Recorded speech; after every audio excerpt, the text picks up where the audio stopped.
বিয়ে তো করে নিয়ে চলে এসছিস, কি খাবি বলে মনে করছিস ভাই? কেন দাদা, একসাথে থাকবো আর চাষবাস করব। বৌদি আর বউ মিলে থাকবে, সংসার সামলাবে, একসাথে ঠিক খাবার জুটে যাবে। তাছাড়া আমি তো পুরো চাষবাসটা দেখি নাকি, আমি কি আমার বউকে খাওয়াতে পারবো না দাদা? একসাথে খাবো বললেই তো আর হয় না, তার জন্য রোজগার করতে হয়। তুমি কত টাকা সংসারে দেবে শুনি? কেন বৌদি, চাষের ক্ষেতে ধান সবজি সবই তো আমি চাষ করি, আমি কষ্ট করি, আর আমি তো বাজারে বিক্রি করে টাকাটা তোমাদেরই দিই। আচ্ছা আচ্ছা, ঠিক আছে, তাই নয় বুঝলাম, তবে বাড়িটা তো ভোগ করতেই হবে। হ্যাঁ, তোর অবশ্য একটা সংসার হচ্ছে, আমারও সংসার আছে, ভবিষ্যতে আরো সংসার বাড়বে, বাড়িটা ভাগ করে নিতে হবে। এই একটা মাত্র বাড়ি, কি করে ভাগ করবে ও দাদা? তা আমি কি করে জানবো? তাহলে এক কাজ কর, ওই দূরের ঝুপড়ি ঘরটা দেখছিস, ওটাতে তুই থাকবি, আর আমরা এটাতে থাকবো। ওটা তো পাকা বাড়ি নয় দাদা, ওখানে থাকবো কি করে আমরা?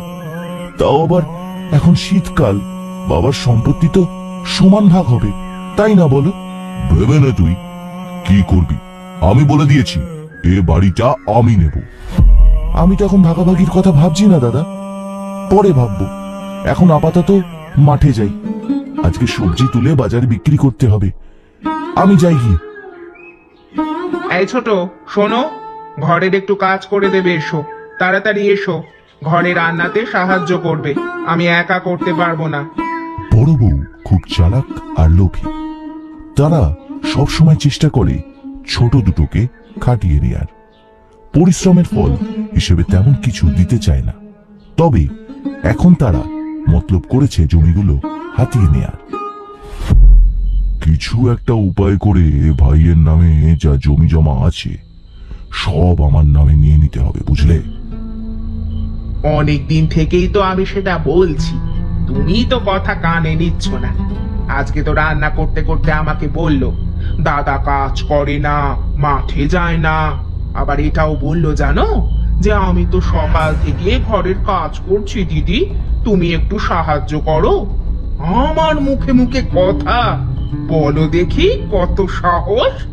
ও বাবা, মেয়ে তো তাহলে বেশ চালাক গো বউ। তাও আবার বলতে, আমি তোমায় বলে দিচ্ছি, এই বউ যে কবে পরের কানে মন্তর দেবে, তখন ভালো জমি, মাঠ, পুকুর সব কিন্তু হাত ছাড়া হবে। তার আগে সব তোমার নিজের করে নাও। হ্যাঁ, না, এবার আমাকে আসল চালটা খেলতে হবে।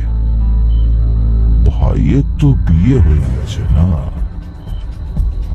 বউয়ের কথায় যদি এবার জায়গা সম্পত্তির ভাগ চায়, তার আগেই হ্যাঁ, তার আগেই ওদের কাছ থেকে সব সম্পত্তি নিজের নামে করে নাও। এরপর ছলে বলে কৌশলে সব সম্পত্তি নিজের নামে করে নেয় অমিত ও তার বউ।